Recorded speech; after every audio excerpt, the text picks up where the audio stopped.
Lah Pak, nah, waktu zamannya Majapahit itu gimana pusat pemerintahnya? Sistemnya gimana, beda ya sama pemerintahan Hindia Belanda ya?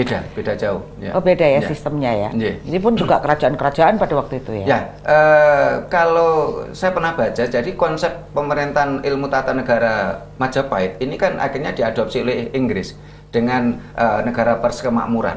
Oh itu ya, keren juga ya. Malaysia tuh kan ada perdana menteri, tapi kan raja-raja juga Pak. Gitu. Itu konsep Majapahit. Sehingga pada masa Majapahit itu kerajaan-kerajaan yang lain tetap berdiri sendiri-sendiri, tetapi menjadi satu koloni, satu gitu koloni, ya? Federasi ya? Ada federasi gitu loh. Sehingga Gajah Mada itu sebagai Mahapatih.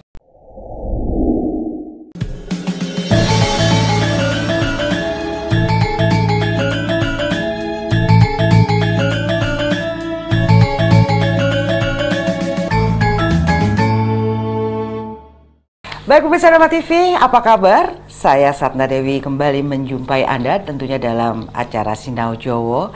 Pada kesempatan kali ini masih saja ditemani oleh narasumber kita.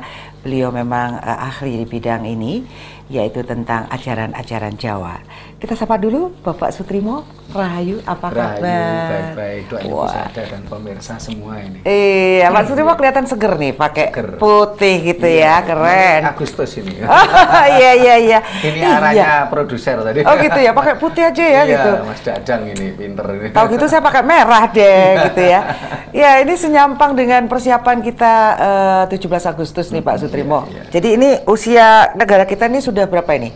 78 ya. 78 tahun ya. Iya. Kalau manusia sih udah kakek-kakek gitu, tapi untuk sebuah negara mungkin baru kali ya. Masih muda. Masih muda ya. Majapahit itu berapa ratus tahun ya Pak? 200 tahun. 200 tahun ya. Singasari itu 100 tahun masa pemerintahnya. Oke, ini 75 tahun dan moga-moga 78. Oh, 78 tahun. Iya. Tapi Amerika kan sudah lama sekali ya Amerika ya. Ya, oke. Baik. Udah ratusan tahun ya kalau Amerika. Baik, pemirsa Rama TV, pada kesempatan kali ini nih Pak Sutrimo, kita akan membahas ini senyampang dengan mendekati Hari Kemerdekaan ini, yaitu harmonisasi nilai bela negara dan kearifan lokal. Nah, Pak Sutrimo, sebenarnya pengertian bela negara secara konseptual itu apa sih Pak? Ya, jadi kalau menurut ajaran Jawa yang namanya bela negara itu kan kewajiban kita bersama, karena memang rakyat itu kan bagian dari suatu negara. Jadi adanya sebuah pemerintah, kalau nggak ada rakyatnya kan tidak bisa dibilang suatu negara. Iya betul. Itu adalah satu kesatuan. Gitu. Jadi yang dimaksud dengan negara itu kan tentunya ya ada sebuah bangsa, ada sebuah teritorial, dan ada pemerintahnya. Itu negara ya. Nah kemudian kok dibela itu maksudnya apa ya? Maksudnya bentuk bela negara secara fisik dan secara non fisik kah yang harus dilakukan Pak? Nah kalau bela negara secara fisik tentunya kan ketika ada ancaman dari bangsa lain, atau kalau maunya dulu itu ketika kita belum merdeka, ini dikatakan bela negara juga kurang tepat, karena pada waktu itu kan kita belum punya negara tersendiri. Karena kita waktu itu kan ada negara atau ada pemerintahan yang disebut dengan pemerintahan Hindia Belanda. Nah, karena di situ Indonesia ini dianggapnya adalah wilayah Hindia yang miliknya Belanda, untuk membedakan wilayah India miliknya Inggris atau miliknya Perancis. Iya, betul. Seperti namanya Malaysia, ini kan wilayah Hindia miliknya Inggris.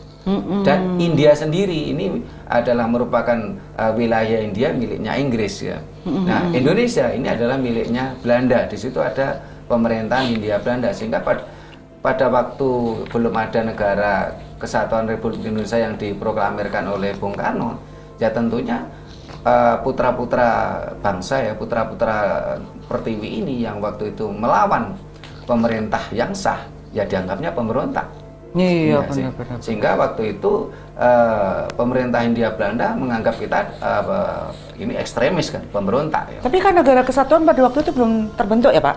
Masih gimana waktu itu ya? Kalau kita lihat secara objektif ya, yang menyatukan kita ini kan pemerintah Hindia Belanda. Iya ya. Sebelum 45 ini ya Pak ya? Karena kalau kita mau jujur bicara sejarah ya, jadi setelah kejatuhan Majapahit, bangsa ini kan terpecah belah. Benar. terpecah belah dengan background agama.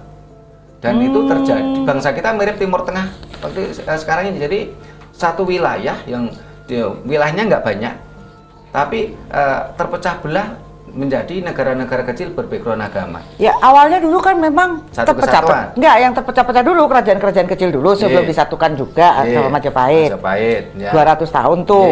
Habis gitu pecah lagi tuh. Pecah lagi. Jadi kalau 400-an lah ya. Kalau kita bicara itu kan dulunya memang kerajaan-kerajaan kecil. Kita disatukan oleh sebuah kerajaan besar kan beberapa kali. Jadi bangsa Nusantara ini pernah membuat negara besar.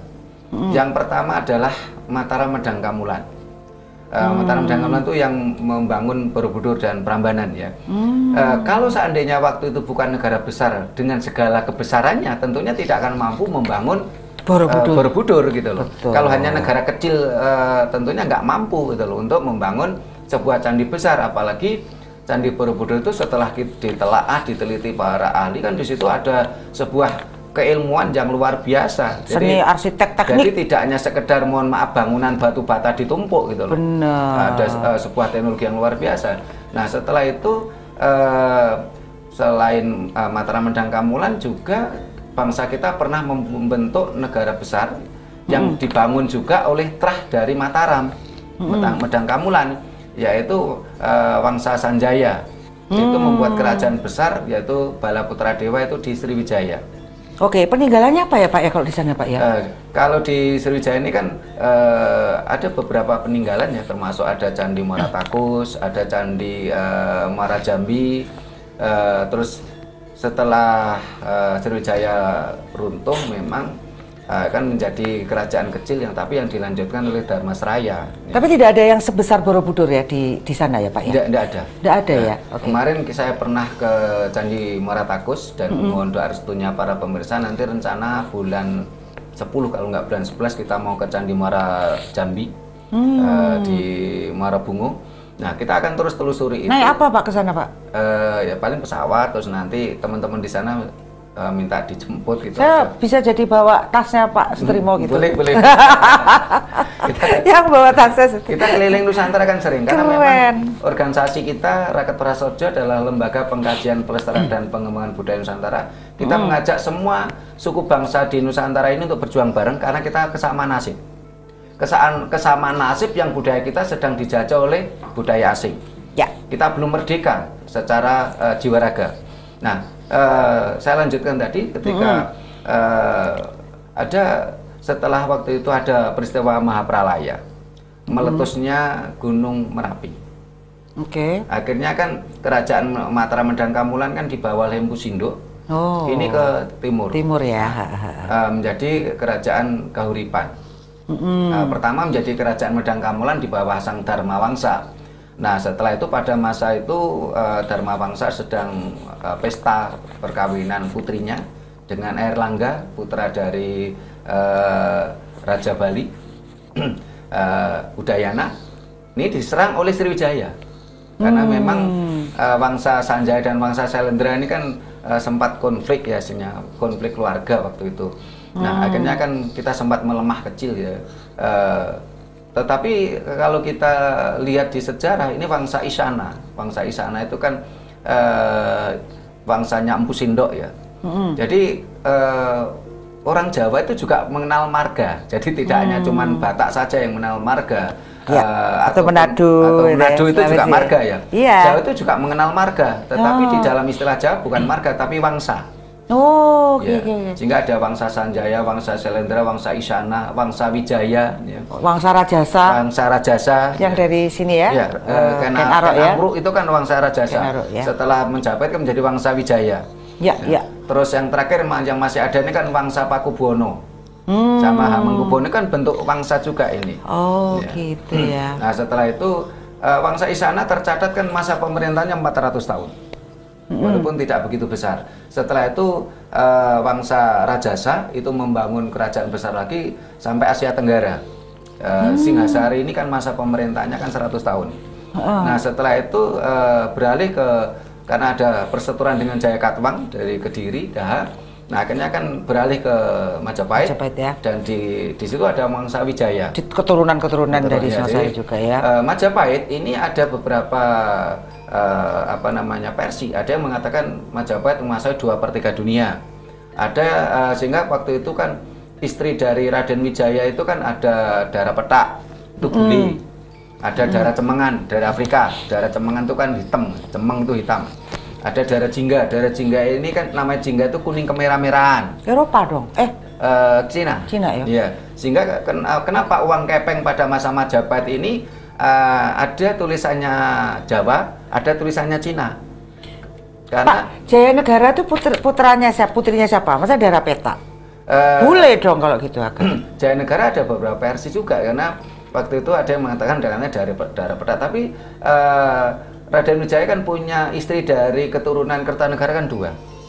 Bukan 4 Pak ceritanya Pak. Kalau 2 ada dari Putri Bali juga ya? Ya, dari kalau istrinya kan banyak. Salah satunya kan darah petak, darah cemengan, darah jingga. Darah jingga kan dengan nama lainnya itu kan ada Ninggar Kelaswara itu. Nah, setelah Majapahit mampu menyatukan Nusantara ini, akhirnya kan terkalahkan oleh bagaimana misi dari Kekhalifahan Ottoman Turki, Khalifah Utsmaniyah Turki. Nah, akhirnya kan di situ ada sebuah di sisi lain ada serangan dari luar, tapi di sisi lain juga ada pengkhianatan. Kalau kita bicara sebuah bangsa ya, kita bukan bicara sebuah keimanan ya. Akhirnya kan Majapahit jatuh. Nah, setelah Majapahit jatuh, kita menjadi terpecah belah di negara-negara kecil. Mulai dari di Jawa aja ada beberapa kerajaan ya, berbackground agama ya. Diakui itu tidak, ini kan merupakan kemerosotan ya. Dengan pengaruh datanya Kekhalifahan Utsmaniyah Turki, ini bangsa kita memang terpuruk, dan siapa yang jadi raja itu adalah perwakilan Kekhalifahan Utsmaniyah. Nah, itu menjadi negara-negara kecil yang mau tidak mau ya kita memang bayar upeti ke sana. Nah, karena kita sudah kehilangan jati diri, itulah akhirnya kita mudah sekali dikuasai oleh bangsa lain. Kita terpecah belah menjadi negara-negara kecil. Akhirnya setelah itu datanglah VOC. 1600-an lah ya. Jadi, datanglah VOC. Jadi dan kita sudah dijajah itu. Dijajah Kekhalifahan Utsmaniyah itu kita sudah dijajah. Karena siapapun yang menjadi sultan di Jawa, pertama kan Sultan Demak. Ini sudah di bawah di bawah kekuasaan Utsmaniyah Turki. Kita sudah dijajah gitu. Turki tapi ya Pak ya. Cuman selama ini karena berbalut agama kan kadang-kadang orang nggak mau mengakui ini kita dijajah gitu loh. Dianggapnya ini sebuah pencerahan. Kalau kita bicara keimanan kan tentu itu oke lah, itu pencerahan. Tapi kalau kita bicara ke sebuah nilai-nilai kebangsaan, kita harus akui kita dijajah, kita dikuasai gitu loh. Ya, kita menjadi bawahan bangsa lain. Nah, setelah itu karena kita sudah terpuruk menjadi negara-negara kecil, kerajaan-kerajaan kecil, di Jawa aja ada berapa kerajaan waktu itu, ada Demak, ada Pajang ya. Setelah itu ada Mataram ya. Setelah itu di belahan barat sana ada Banten ya. Ada Galupakuan, di kerajaan-kerajaan kecil gitu. Ya. Nah, setelah itu datanglah para pedagang, yaitu VOC. Eropa gitu kok ya. Karena di sisi lain Eropa itu kan sudah keluar dari masa kegelapan.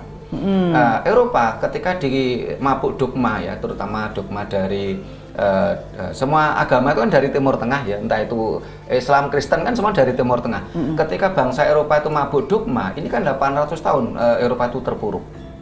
Nah, setelah ada revolusi Renaissance, revolusi gereja, Eropa kan mulai bangkit menggeliat ya. Mereka mulai menggeliat dan akhirnya mereka melakukan perjalanan-perjalanan termasuk Marco Polo ya. Setelah itu mereka mencari rempah-rempah yang dulunya mereka membeli rempah-rempah lewat Utsmaniyah, lewat bangsa Arab.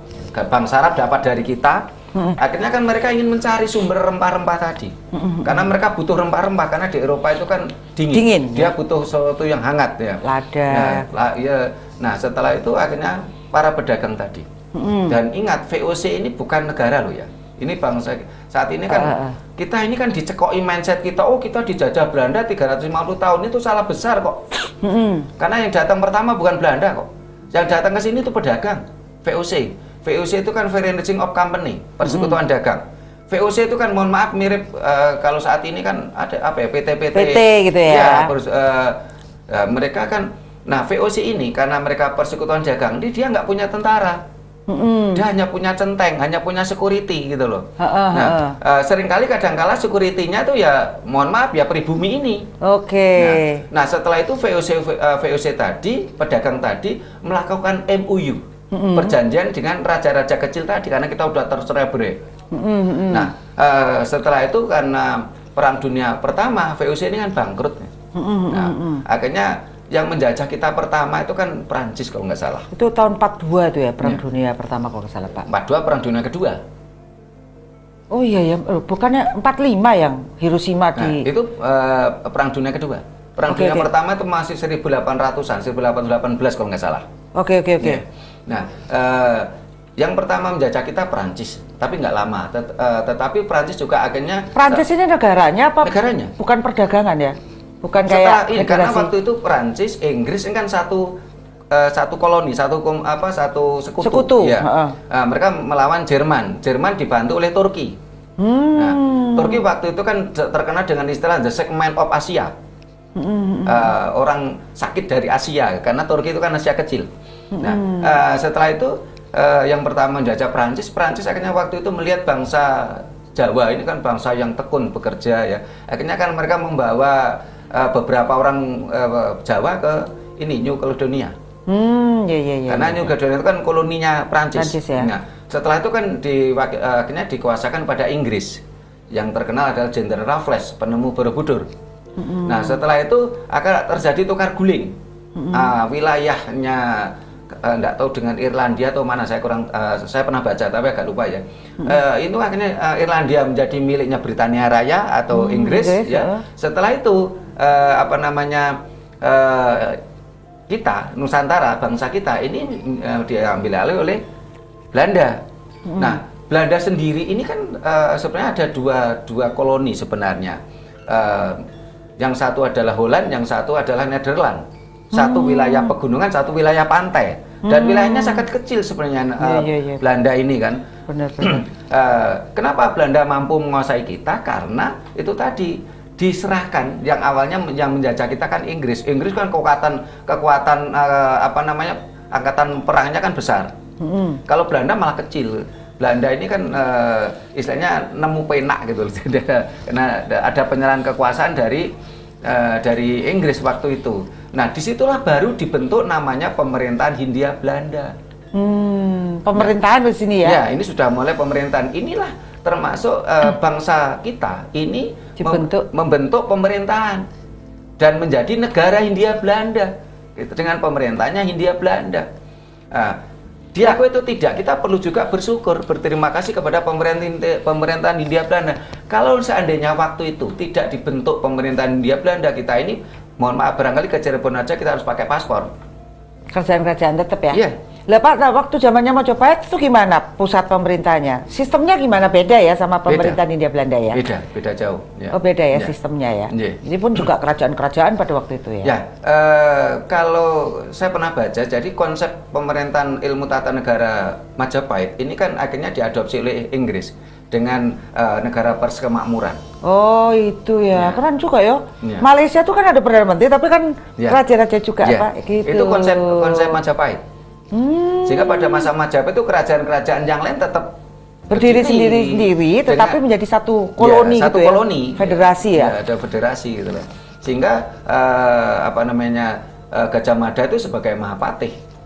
Keren yo, saya nggak bisa bayangin. Dan negara-negara kecil itu semuanya punya patih-patih sendiri-sendiri gitu loh. Dia Mahapatihnya gitu ya? Gitu. Oke Pak, terus Pak, terus? Setelah kita disatukan oleh pemerintah Hindia Belanda ya, akhirnya kan munculnya sebuah perasaan kesamaan nasib. Mulailah kita bergerak ya, adanya Budi Utomo. Surat-suratan ya pokoknya ngomongnya. Waktu itu kita mulai terpelajar ya. Mulai ngumpul ya mulai berbicara tentang sebuah nilai-nilai kebangsaan ya. Dan setelah Budi Utomo 1908 itu kan terus 1928 ya. Ini mulai ada kebangkitan pemuda. Sumpah Pemuda ya. Kalau saya lihat waktu itu ketika bicara dengan Kongres Sumpah Pemuda, jangan kita bayangkan seperti saat ini yang transportasi gampang, Iya bener-bener. komunikasi gampang, tidak. Duh ya Pak, Ya. dulu masih pakai Morse kali, apa pakai? Waktu itu sebenarnya Kongres Sumpah Pemuda ini adalah diinisiatori oleh para pemuda-pemuda yang sekolah di HIS di Batavia. Secara universitas apa sekolah SMA itu? Ada yang apa kalau nggak salah kan HIS ini pada setara SMA kalau waktu itu. Iya. Ya. Di situ ada yang sekolah di HIS ini. Hague Indische School, ya SMA. SMA ya, Hague Indische School, jadi sekolah tingkat atas. Nah, ini mereka kan ada yang dari Minang, ada yang dari Jawa Tengah, ada yang dari Sunda, ada yang dari Batak, ada yang dari Dayak. Mereka inilah yang mencetuskan adanya Sumpah Pemuda.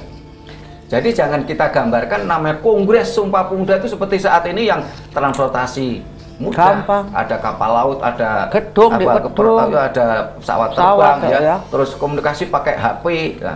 Tidak seperti itu. Sehingga kalau kita lihat seperti ini, seharusnya kalau sekarang anak-anak sekolah SMA belum bisa apa-apa, kita malu loh sama leluhur kita. Iya.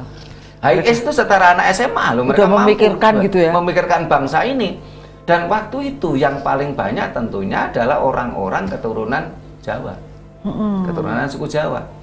Kalau seandainya pada waktu itu orang-orang suku Jawa itu memaksakan bahasa persatuan adalah bahasa Jawa, ya bisa.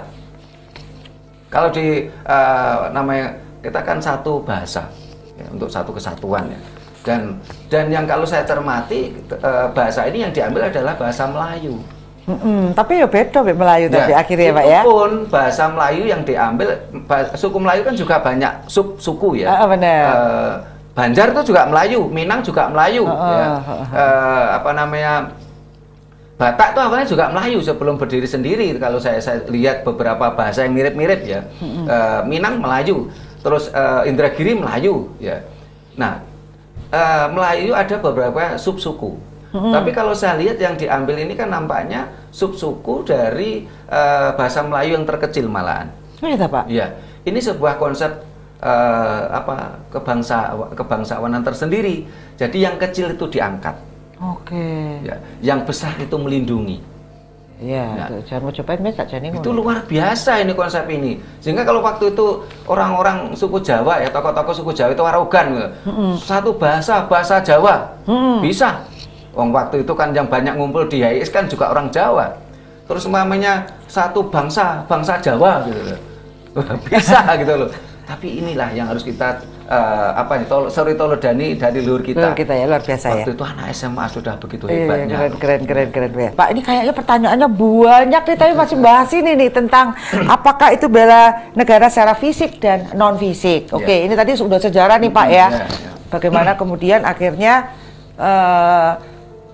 bersatulah para pemuda-pemudi ini untuk pertamanya itu bikin ini satu bangsa, satu bahasa itu ya. Dan itu bukan bela negara. Karena waktu itu negaranya masih negara India Belanda. Bahkan negara iki gitu ya, masih terjajah ya. Mereka cenderung akan dibilang pemberontak gitu loh. Betul. Karena tapi berarti berani-berani orang-orang pemuda-pemuda kita, leluhur kita nih ya. Kita harus meneladani keberanian beliau-beliau itu, leluhur kita itu gitu loh. Nah, sehingga jangan takut kita dikatakan pemberontak saat ini. Yang penting pemberontak dalam sisi positif ya, karena yang kita utamakan kan bangsa dan negara kita gitu loh. Betul. Itu oke, secara non fisik tuh maksudnya gimana sih Pak? Bela negara secara non fisik? Kalau dulu kan kita berperangnya kan secara fisik ya, karena waktu itu kita belum terbentuk Negara Kesatuan Republik Indonesia. Kalau saat ini kan kita sudah sepakat bahwasanya NKRI adalah harga mati ya, sehingga diudik-udik. Oke lah, kita Negara Kesatuan Indonesia. Tetapi saat ini diakui itu tidak. Negara Kesatuan Republik Indonesia kan belum merdeka jiwa raga. Kita masih terjajah oleh berbagai kepentingan, mulai dari terjajah secara ideologi, terjajah secara ekonomi. Kita kan belum merdeka sepenuhnya, dan ini harus kita perjuangkan. Itulah kenapa kita terus memperjuangkan, kita menjalin dengan berbagai komponen bangsa di Nusantara ini, dan kita terus melakukan perjalanan-perjalanan kita memberikan apa istilahnya penyadaran ini loh, kita dalam nasib yang sama, kita dijajah. Bangsa Jawa mau dihancurkan, bangsa Jawa mau dihilangkan kejawaannya, bangsa Batak mau dihilangkan kebataannya, gitu. Bangsa Dayak mau dihilangkan kendayaannya gitu loh. Padahal bangsa Jawa tidak akan ada artinya tanpa budaya Jawa. Sementara saat ini mulai kita bangun tidur, mulai kita bayi lahir ceprot, ini kita sudah dicekoi, dicuci otak kita untuk menjadi bangsa lain. Nah ini kita belum merdeka, sehingga semangat kemerdekaan itu yang harus kita gaungkan terus menerus, dan itulah yang kenapa kita perjuangkan terus menerus. Nah ini adalah penjajahan psikis. Oke. Nah sekarang bela negara itu memiliki fungsi, tujuan, dan manfaat apa Pak? Tentunya manfaat bela negara adalah membentuk kita menjadi sebuah negara yang berdaulat jiwa raga. Ini yang dicanangkan oleh Bung Karno ya dengan Trisaktinya. Ya, bagaimana kita menjadi berdaulat di bidang politik, kita berdaulat di bidang budaya, ya, dan kita berdaulat di bidang ekonomi. Dan saat ini kan kita belum itu. Ya. Dan kita masih betul-betul terjajah. Cuman masalahnya bangsa ini antara yang sadar kalau kita dijajah sama yang tidak sadar, itu kan masih banyak yang tidak sadar. Dan perjuangan kita barangkali mirip yang dilakukan oleh anak-anak muda pada masa 1928 tersebut gitu. Iya. Dan kita dianggap aneh gitu loh. Dan kita tidak jarang kita dikatai sebagai sesat sesat ke jalan yang benar Pak. Ya. Dan memang itulah yang sedang kita perjuangkan ya. Iya.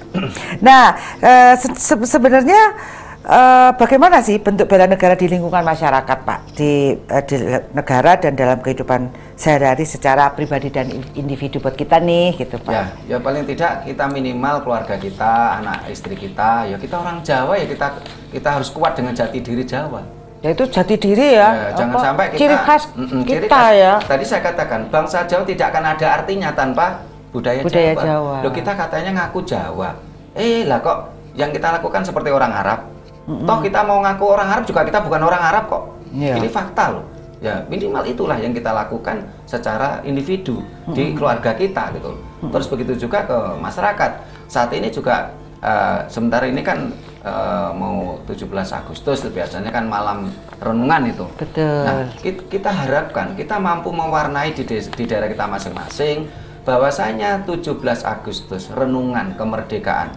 Ingat, negara kita bukan negara agama. Sehingga untuk melakukan peringatan renungan ya seharusnya tidak di tempat rumah ibadah agama apapun dan juga tidak terwarnai oleh agama apapun.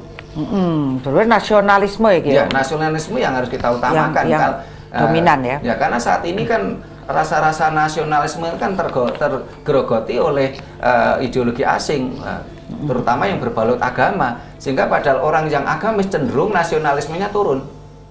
Dia cenderung akan memihak ideologi agamanya, padahal itu seringkali tidak mungkin menjadi nasionalisme gitu, karena kita memiliki bangsa sendiri gitu loh. Oke, itu karena belum mengenal kemboisan dan kekerenannya budaya Jawa, Pak. Nanti kalau kita terus bercerita tentang budaya Jawa yang memang adiluhung, saya rasa mulailah berpikir, Pak. Beberapa waktu yang lalu kan organisasi kami ya, Yayasan Rakyat Prasojo kan kedatangan tamu Jenderal Tobing ya. Kita ngobrol dengan beliaunya. Batak ini pasti. Ya, dari Batak ya.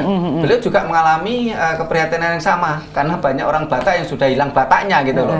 Kita juga prihatin karena orang Jawa banyak yang hilang Jawanya gitu. Iya, betul. Nah, bisa disimpulkan sumber pusat ya. Jadi bukannya sekedar sumber saja, jadi sumber pusat kekuatan bangsa ini ada pada kekuatan sosial budaya. Dan saat ini kehancuran bangsa kita sudah tidak lagi di depan pintu rumah kita, tapi sudah di depan mata kita. Karena ideologi asing sudah masuk ke rumah kita, masuk kamar tidur kita, bahkan mengobok-obok kamar tidur kita. Ini benar-benar suatu keprihatinan tersendiri, dan ini tinggal misalnya kalau kita tidak waspada ya. Hilang di kita, jati diri bangsa itu hilang. Jati diri kita hilang dan nantinya bangsa kita akan dihapus dari peta dunia. Itu terjadi kok Pak, hampir saja Pak. Di beberapa negara bangsa lain sudah. Iya. Sekarang kayak contoh namanya bangsa Balkan ya, sudah tidak ada lagi loh, Yugoslovakia. Padahal terkenal biar Yugoslavia ya. Bangsa Balkan. Iya, iya. Bangsa Jawa bisa jadi akan terhapus loh di peta dunia ketika kita orang-orang Jawa tidak lagi sebagai karakter Jawa. Ya. Kita akan dikenal menjadi Arab KW gitu. Nah, aneh toh. Rasanya mau kita dibilang Arab palsu, Arab KW gitu. Enggak lah. Ya. Pak, pengertian kearifan lokal itu apa, Pak? Nah, sebenarnya seluruh dunia ini kan kearifan lokal. Ya, karena setiap wilayah memiliki budaya masing-masing dan itu kan lokal. Oke. Ya. Dan itu unik sebenarnya ya. Unik dan itu merupakan anugerah semesta. Benar. Ingat kalau kita mau belajar ya, bagi orang yang kopinya kurang kental ya, cobalah sekali waktu kopinya kental ya, mainnya harus jauh ya, kuotanya yang banyak ya. Di seluruh dunia ini ada 4.200 keyakinan atau agama. Ada 2.500 nama Tuhan dan semuanya memakai bahasa lokal. Nama Tuhannya bahasa lokal, ajarannya pakai bahasa lokal. Ritus-ritus agamanya pakai ritus-ritus culture lokal. Itu menandakan semesta memang menganugerahkan kepada setiap manusia di setiap culture-nya masing-masing. Betul. Nah, itulah yang harus kita sadari. Itulah budaya, Pak. Itulah budaya. Jangan paksakan budaya asing pada kita. Jadi kayak kulit dong berarti ya, Kak nempel ini ya. Oke. Kita diberi inspirasi tersendiri kok. Oke. Berarti kearifan lokal itu semua bangsa-bangsa mempunyai kearifan lokal. Dan itu unik karena budaya adalah hasil interaksi manusia dengan alam di mana dia hidup. Jadi jelas kita beda loh sama orang Eropa, sama orang Amerika, sama orang Timur Tengah, jelas beda. Wong kita tuh di Indonesia dengan alam kita ya Pak. Yang akhirnya menghasilkan karya-karya seni segala macam itu ya Pak ya. Oke, Pak, apa saja contoh kearifan lokal yang mengandung nilai persatuan dalam masyarakat Pak? Kalau orang Jawa kan kearifan lokalnya ya salah satunya adalah bahasa kerennya itu kan membangun renani tasing sesami. Selalu berusaha berupaya membuat sukacita sesama, selaras ya. Sesama di sini bukan sekedar sesama manusia. Dengan makhluk alam berarti ya. Iya. Keren ya. Sementara kalau ajaran lain kan cuman kadang-kadang ajarannya cuma sesama manusia. Itu pun harus seiman, sekeyakinan. Yang tidak sekeyakinan katanya musuh. Nah, ajaran Jawa tidak. Membangun renani tasing sesami. Sesami di sini bukannya sekedar sesama manusia, tapi sesama ciptaan Tuhan. Kita harus harus selaras, harus harmoni. Nah, ketika kita bicara tentang bahasa yang agak mudah dimengerti, orang Jawa mengatakan nguwong ke wong, memanusiakan manusia. Saat ini kan banyak orang yang tidak lagi memanusiakan manusia. Mereka cenderung egonya muncul, dan itu seringkali dipicu oleh konsep-konsep teisme. Karena orang ini beda keyakinan dengan saya, ya. Akhirnya kan karena teismenya, humanismenya kan hilang. Betul. Bahkan berapa juta orang harus mati karena konsep teisme. Tidak lagi humanisme, tidak lagi nguwong ke wong. Kok yo perang dari anak cucu diturun-turunkan ya, perang terus di sebelah sana ya. Hanya rebutan aksara huruf A sama O saja. Dan mereka itu kalau kita sadari kan itu tadi semua adalah perspektif manusia di mana dia berada dengan culture-nya masing-masing. Kenapa harus dipaksakan kepada bangsa lain gitu loh. Oke. Pak, apakah kecintaan pada daerah akan mewujudkan ketahanan daerah? Atas dasar inilah kearifan lokal menjadi relevan dan penting.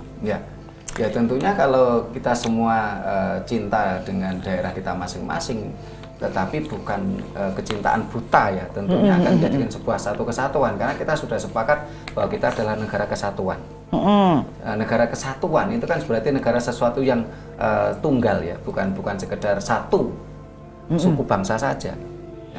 Sehingga kalau akhirnya menjadi sebuah pelangi yang indah dengan Bhinneka Tunggal Ikanya. Keren. Jadi perbedaan itu indah adanya ya justru ya Pak ya. Dan yang menyatukan kita adalah budaya, kekuatan sosial budaya kita harus kita kuatkan gitu loh. Karena kalau kita nanti, saya sepakat yang dikatakan oleh Kiai Agil Sirot bahwasanya tingginya martabat bangsa itu ada pada budaya, bukan pada agama. Saya sepakat itu gitu loh. Karena kalau kita bicara agama kita akan terpecah belah. Karena agama itu mengajarkan salah dan benar.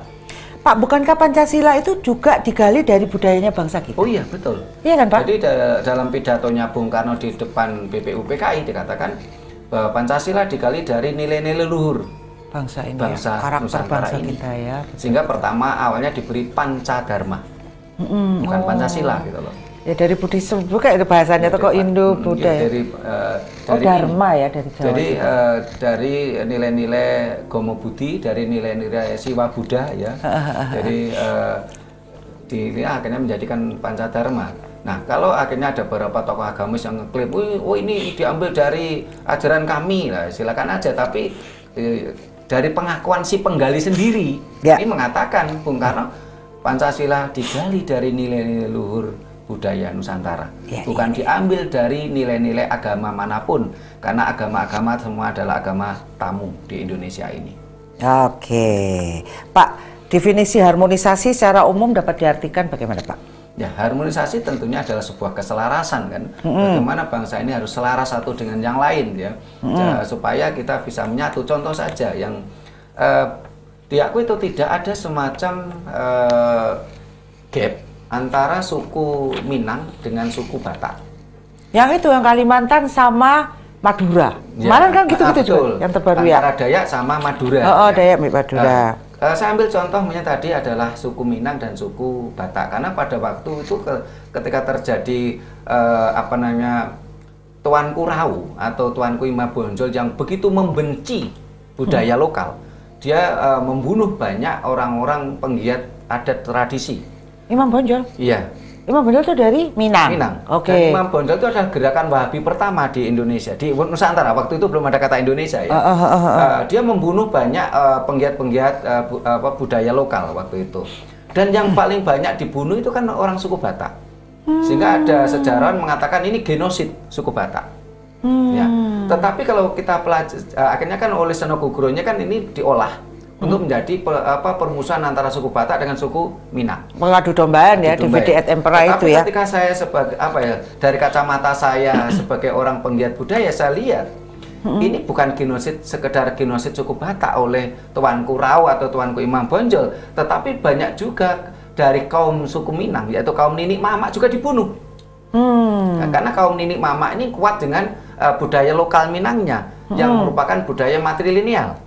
Oh iya, betul. Ya, sementara kaum Wahabi kan tidak tidak sepaham dengan matrilineal, karena Wahabi lebih cenderung patrilineal. Ya, laki-laki yang berkuasa ya. Kalau di Minang perempuan ya. Ini kan bertolak belakang ini. Betul. Sehingga waktu itu yang banyak dibunuh kan bukan hanya sekedar suku Batak, tetapi juga suku Minang sendiri yang kuat dengan adat Minangnya, lebih yang masuk akal itu ya. tadi. Iya, benar. Nah, ini kan diolah oleh penjajah waktu itu supaya terjadi perseteruan antara suku Minang sama suku Batak, sehingga ini menjadi seperti api dalam sekam. Nah, sehingga kalau ini kemarin kan ada beberapa budayawan, sejarawan ini yang mencoba ungkit-ungkit, pantaskah Tuanku Rau atau Tuanku Imam Bonjol jadi pahlawan nasional? Karena waktu itu dia banyak membunuh suku Batak dan suku Minang sendiri yang kaum Ninik Mamak ya. Ya, di sisi lain kalau menurut saya ini juga perlu ada sebuah rekonsiliasi sejarah. Di sisi lain tetap harus diungkap apa yang dilakukan oleh Tuanku Rau atau Tuanku Imam Bonjol perlu diungkap. Tetapi harus juga disiapkan konsep rekonsiliasi. Inilah akan menjadi sebuah keharmonisan. Kalau ini tidak dibuat, akhirnya kan menjadi api dalam sekam terus. Betul. Ya. Ini saya sebagai saya lihat secara budaya ini kan seringkali diakui atau tidak. Ini kan suku Minang sama suku Batak kan seperti ada gap yang tidak kelihatan, sehingga beberapa budayawan, beberapa sejarawan kan mencoba mengusulkan adanya penelusuran bagaimana tentang Tuanku Rau ini, Tuanku Imam Bonjol ini. Ini juga ada muncul kok suara-suara, oh ini sebenarnya tidak pantas ini jadi pahlawan nasional. Oke. Nah, ini perlunya yang tadi saya katakan harmonisasi, keselarasan antara suku Minang sama suku Batak. Caranya bagaimana? Memang harus ditelusuri. Ada rekonstruksi sejarah. Kenapa waktu itu? Bagaimana tentang perang Padri ini?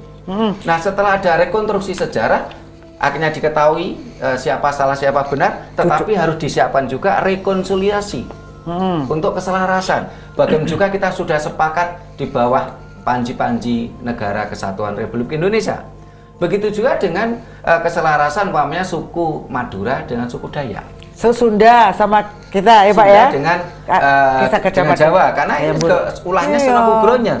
Karena sebenarnya ini kan sesuatu yang kalau penelusuran ini kan perang Bubat ini kan bisa dikatakan tidak seperti itu karena sudah dipelintir kan. Sehingga akhirnya banyak para budayawan sejarah itu mencoba menyandingkan Jawa Sunda itu tidak ada masalah. Karena waktu itu memang ulahnya pemerintah Hindia Belanda karena Sono Kugronya itu luar biasa loh, dia menguasai budaya kita loh.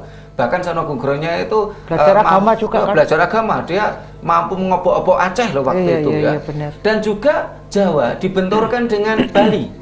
Sejarah Patih Gajah Mada dengan Keboiwa. Keboiwa ya. Nah, ini kan perlu keselarasan.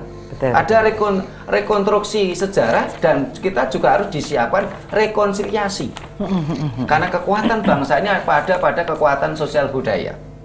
Oke. Untuk menuju kemerdekaan jiwa raga bangsa ini. Dan sebenarnya sebuah kesempatan kita untuk saling berkenalan dengan dan saling menyayangi tentunya kelak gitu ya. Bagus Pak, ada menyisakan PR yang harus dikerjakan ini ya Pak ya, bagi sejarawan, budayawan ini ya Pak. Cuman sayangnya kan saat ini pemegang kebijakan negara kita ya, para pemerintah pemegang kebijakan ini kan belum menyadari sumber pusat kekuatan bangsa kita ada pada kekuatan sosial budaya. Sehingga saat ini ranah sosial budaya kita selalu dikesampingkan, dianaktirikan. Nah, dengan arus globalisasi sekarang ini Pak, kan berarti kan ada perkembangan teknologi, ya kan, yang mempunyai dampak positif dan negatif bagi bidang sosial budaya. Apakah hal ini juga berdampak pada harmonisasi nilai-nilai bela negara dengan sistem nilai kearifan lokal masyarakat, Pak? Ya kita berharap pemegang kebijakan ini mulai sadar ya bahwasanya kalau kita tidak sadar dengan berkembangnya zaman seperti ini, tidak akan menutup kemungkinan bangsa Jawa, bangsa Batak itu akan hilang dari peredaran. Bangsa Indonesia akan hilang dari peredaran di peta dunia itu akan kita hilang seperti negara Yugoslavia dengan bangsa Balkan. Sekarang sudah hilang kok di peta dunia dan Indonesia akan semacam itu. Pak, yang menurut bayangannya Pak Sutrimo nih, manusia idealnya Indonesia ini bagaimana sih Pak dengan karakternya yang lek wong Jawa ngomong adiluhung ya. Itu bagaimana sih Pak harusnya Pak gitu. Seorang pemimpin yang bagaimana sih sebenarnya diimpikan, diinginkan nih? Pemimpin yang ideal untuk bangsa ini adalah pemimpin yang mengerti tentang bangsanya. Kita harus kembali ke Undang-Undang Dasar 45 yang asli. Di situ jelas-jelas tertera, tertulis adalah kata negarawan dan bangsawan. Negarawan adalah orang yang mengerti tentang ilmu tata negara. Dan bangsawan adalah orang yang mengerti tentang bangsanya dengan segala atribut, dengan segala indikator, ciri khas jati diri bangsa ini. Dan ini yang harus menjadi pemimpin kita. Karena saat ini sudah banyak yang nggak mengerti loh tentang bangsanya sendiri. Ini kan sekarang udah peralihan dari generasi ini Pak. Apa yang bisa kita harapkan dari generasi muda ketika dia menjadi pemimpin? Mudah-mudahan satu tadi yang kita harapkan ada mereka tersadarkan, mereka tercerahkan bangsa ini diambang kehancuran. Kita akan bernasib seperti negara Yugoslavia dengan bangsa Balkan yang saat ini sudah hilang di peta dunia. Ini kesadaran itu yang kita harapkan. Yang kedua, di sisi lain dengan berkembangnya sains dan teknologi, kita punya kesempatan sebenarnya. Kenapa? Karena ajaran-ajaran Nusantara yang saya pelajari ya, mulai dari ajaran Jawa, ajaran budaya-budaya lain seperti Batak, Dayak dan sebagainya. Dan ini kan ini ajaran-ajaran Nusantara ini cenderung berkarakter itu haiklogis. Haiklogis ini kan dan juga berkarakter realistis. Dan berkarakter bersinergi, harmonisasi mikrokosmos makrokosmos, stratos atau alam semesta. Nah, ini akan selaras dengan sains dan teknologi. Sementara ajaran-ajaran Dayak kalau saya lihat semuanya analogis, hanya berdasarkan dogma dan dalil. Semua akan tergilas dengan berkembangnya sains dan teknologi. Ini suatu harapan yang tercerahkan. Cuman kuncinya kita ini sadar atau tidak gitu loh. Kita sadar untuk bangkit atau tidak. Kalau tidak sadar kita akan hilang dari peredaran dunia. Ya, aduh, kalau hilang gimana? Kita tidak akan pernah diterima gitu ya. Di siapa kamu gitu? Gak jelas soalnya identitasnya. Kita mau ngaku Jawa, kita nggak punya ciri-ciri jati diri Jawa. Kita mau ngaku Arab, kita bukan bangsa Arab. Iya. Ya. Katanya jadi Korea atau apa yang sekarang lagi anak-anak muda sekarang juga ya. Jadi anak-anak, terutama anak-anak muda, karena mereka yang akan 20 tahun lagi, mungkin 10 atau 20 tahun yang tetap mempertahankan budayanya gitu loh Pak ya. Kini mungkin sudah mudah-mudahan lah dengan berkembangnya sains dan teknologi itu ada harapan. Betul. Karena kita punya kelebihan di situ. Oke, bagi para muda, monggo ayo kita bersama-sama, mungkin yang lebih senior ini bisa memberikan informasi, ilmu, pengetahuan. Yang muda-muda coba dengan teknologi kekiniannya bisa membuat konten-konten yang bisa mempromosikan tentang budaya kita yang adiluhung ini. Pak, kesimpulannya apa Pak? Waktunya tinggal 1 menit. Kita harus berjuang untuk merdeka jiwa raga. Sak dumuk batuk, sak nyari bumi, itu pesan leluhur kita. Apa itu Pak artinya? Kehormatan itu adalah nomor 1. Sak dumuk batuk ini kan ini kehormatan kita. Oke, baik-baik. Mengandung akal dan pikiran ini kalau gitu ya Pak ya. Boleh ucapkan selamat Dirgahayu juga mungkin Pak? Dirgahayu kemerdekaan Negara Kesatuan Republik Indonesia. Mudah-mudahan dengan semangat kemerdekaan ini kita mampu menuju negara kita yang merdeka jiwa raga. Apakah mercusuar dunia itu benar-benar terjadi? Akan terjadi kalau bangsa ini mampu merdeka jiwa raga. Tapi sepanjang bangsa ini menjadi budak bangsa lain, jangan harap kita akan jadi mercusuar dunia. Oke, merdeka. Merdeka. Terima kasih ya Pak Sutrimo. Ya, baik, pemirsa Dharma TV tentunya adalah sebuah perjuangan. Tapi kalau leluhur kita berjuang dengan taruhan nyawa, sebenarnya kita tidak, karena kita mempunyai teknologi sekarang. Jadi bagaimana kita memanfaatkan teknologi yang bisa menembus ke segala tempat ya, dengan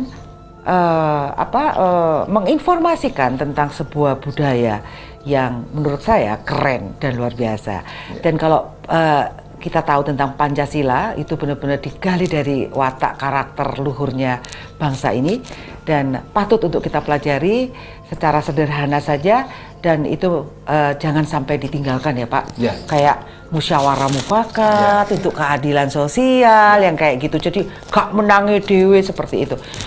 Baik pemirsa Dharma TV, semoga kali ini kita dapat pencerahan untuk bisa lebih memahami jati diri bangsa kita.